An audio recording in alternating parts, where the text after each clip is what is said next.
Hello and welcome to the Street Crime UK YouTube channel. Please don't forget to like, share, comment and subscribe.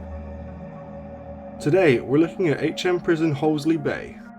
HM Prison Hollesley Bay, known locally as Hollesley Bay Colony, to which signposts still point, or simply the Colony, is a Category D men's prison and young offender institution located in the village of Hollesley, about 8 miles from the town of Woodbridge in Suffolk, England. The prison is operated by Her Majesty's Prison Service. Hollesley Bay began in 1887 as a colonial college training those intending to emigrate. The land was originally purchased by Joseph Fells, an American soap manufacturing millionaire, and friend of George Lansbury, the prominent Christian socialist who was also a leading member of the Popular Board of Guardians. In 1905, Fells transferred the land to the London Unemployed Fund, who in turn handed it over to the Central Unemployed Body for London. Subsequently, it was taken over by London County Council. There were a number of similar labour colonies across Britain. Their aim was to train unemployed people for work, with a view to helping them escape poverty. Hollesley Bay was typical in that it mainly involved exposing its inmates to a period of work either on agricultural tasks or in the kitchens and other relatively unskilled activities. There was a short-lived strike among the inmates in May 1922, partly sparked by dissatisfaction over the inmates' levels of pay. It was said to hold around 280 men in 1923, rising to 366 in the late 1920s, and falling to around 200 in 1934.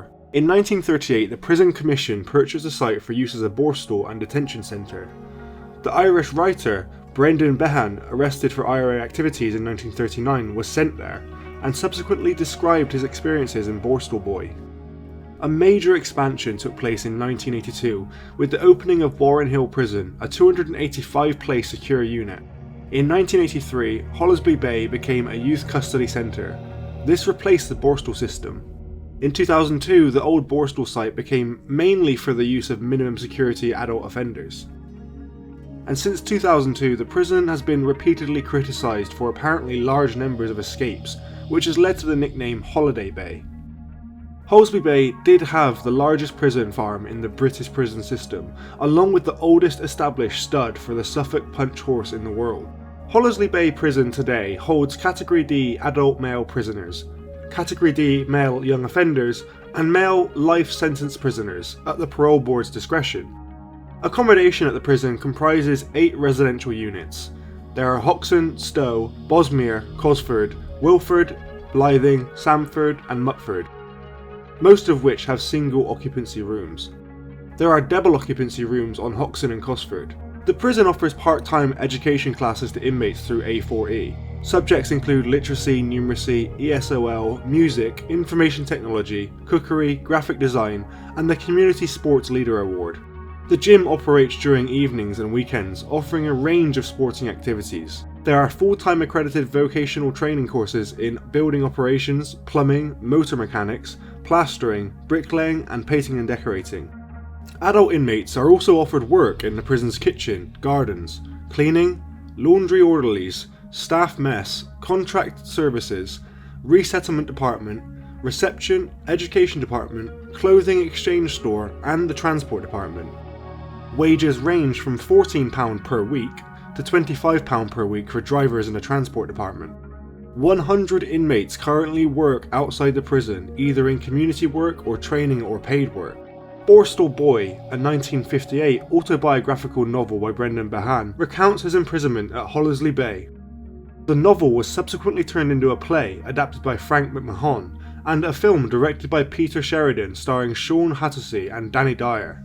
In the epilogue of the 3rd volume of his A Prison Diary, Jeffrey Archer writes about his stay at the Hollesley Bay after his transfer from HMP Lincoln.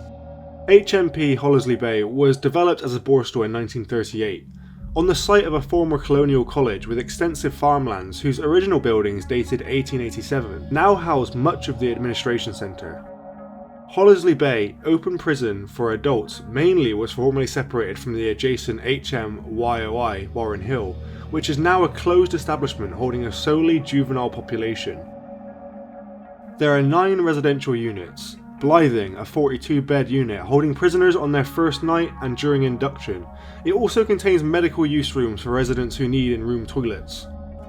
Hoxton, an 82-bed normal location residential unit. Stowe, a 76-bed unit normal location residential unit. Bosmere, an 80-bed normal location residential unit. Wilford, a 72-bed normal location residential unit, also holds prisoners with disabilities. Samford, a 15-bed unit holding prisoners over the age of 50. Threadling, a self-contained bungalow for long-term prisoners preparing for release. Cosford, a 72-bed normal location residential unit. And Mutford, a 43-bed unit housing most of the paid workers and other outworkers. Hollesley Bay will occasionally accept prisoners on the Integrated Drug Treatment System, or IDTS, subject to prior agreement with their healthcare staff. Courses and programs are on the rehabilitation and treatment, education and counselling, including attending volunteer groups. The approach taken to illegal drug usage at Hollesley Bay is one of teamwork centred on care for the abuser's health and the encouragement of ending the abuse. The prison works with Care UK and the RAPT organisation to provide help, guidance and counselling in support of the addicted prisoner.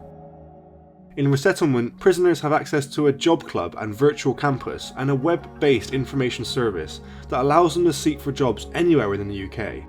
In common with all prisons, prisoners do not have access to the real internet. The prison actively supports the use of ROTL, release on temporary licence, to help the prisoner reintegrate with life outside the prison environment. Prisoners within their last year or before release are able to source paid work within a 40-mile radius of Hollesley Bay, subject to various rules regarding the suitability of the job, e.g. not bar work. All medical and dental care is delivered by Care UK. There is on-site nursing cover from 7:30 AM until 5 PM, Monday to Friday, and 7:30 AM until 2 PM on Saturday and Sunday. A doctor's surgery is scheduled 6 days a week. There are no inpatient facilities and the nearest NHS hospital is 15 miles away in Ipswich. The chaplaincy team delivers services for COE, Catholics and Muslims at the appropriate times on a weekly basis. Provision is made for other faiths via visiting ministers. The gymnasium operates during the day, delivering qualifications at level 1 and 2, including healthy living, fitness instructor, circuit training and first aid at work defibrillator training. The education provider is A4E and they provide courses in plastering, bricklaying, painting and decorating for which nationally recognised qualifications can be achieved. They also offer part-time education in literacy, numeracy and ITQ. The prison was inspected on late 2018 and a full report can be read at the Ministry of Justice site. In his latest report, the inspector said that HMP YOI Hollesley Bay is an open prison in Suffolk holding up to 485 adult prisoners. Many of those held are serving relatively long sentences of more than 4 years, with just over 100 serving over 10 years or life. Those held have been convicted of a range of offences, although more than 100 were violent offenders. At the time we inspected, the prison was making plans to begin holding sex offenders, although there was much more work to do concerning this proposal. We last inspected the prison in 2014, when we reported on an impressive institution. Following this inspection, we can report that the prison continued to deliver good or reasonably good outcomes for those detained. Hollesley Bay was a very safe prison. Those arriving were received well into the prison, and in our survey, most prisoners indicated that they felt safe. Violence was relatively rare, and informal structures of support for those who were vulnerable or at risk were good. The application of security was proportionate, although there had been a disappointing increase in the use of drugs. Strategies were in place to address this concern, and self-harm incidents remained infrequent, but support for those who needed it was actually effective. The prison was an overwhelmingly respectful place, underpinned by some very supportive staff-prisoner relationships. That said, there was evidence of a strong undercurrent of prisoners who felt intimidated by staff, and feared that they could be arbitrarily returned to closed conditions. This was a perception that the prison needed to do more to understand and remedy. Extensive use of peer supporters was undermined by a lack of clarity concerning some of their roles and some indifferent training. General consultation with prisoners was lacklustre. Accommodation was generally good, but the Bosmere unit needed further refurbishment. The grounds were well maintained and accessible, and the promotion of equality was weak, but evidence suggested most outcomes among those with protected characteristics were equatable. Accreditation in prison industries and structured careers advice was less well developed. ROTL was used extensively to support work, resettlement and family ties. The prison's approach to reducing reoffending was reasonable, although the analysis of need to support the targeting of resettlement work and the prison's improvement action plan were too limited. The integration of offender management with the wider establishment was, however, weaker. Of concern, and in contrast to much that was happening in the prison, public protection work was not good enough. We have made this very significant failing the subject of one of our main recommendations. Reintegration planning for those approaching release was better. Hollesley Bay remained a successful and effective prison, experiencing a time of change, with a new governor about to be appointed and plans to develop the prison's role to hold sex offenders. We leave the prison with several recommendations which we hope assist further improvement. A prisoner smuggled an alleged prostitute into his cell at an open jail in Suffolk and shared images of her half naked on his bed, reports claim. The inmate who was serving time at HMP YOI Bay for drug offences reportedly took photographs of the scantily dressed woman whilst inside the prison. According to The Sun, bosses at the Woodbridge institution are investigating the breach, while police attempt to track down the unidentified woman. It is understood the prisoner has been moved into a closed prison, and Hollesley Bay's perimeter fencing is being reviewed. An insider said, "It shows what a joke the security is there. You've got a serving prisoner bringing a girl into the jail, then bragging about it on illegal mobiles to all his mates. Apart from that, the girl put herself at serious risk of harm. She went into a prison full of sex-starved men, some of them serving time for violent and sexual offences. She could have easily been attacked before staff knew she was even there." The source added that the woman isn't believed to be the inmate's girlfriend, adding, "What self-respecting girlfriend is going to risk their safety to see the other half when they're nearly at the release point anyway?"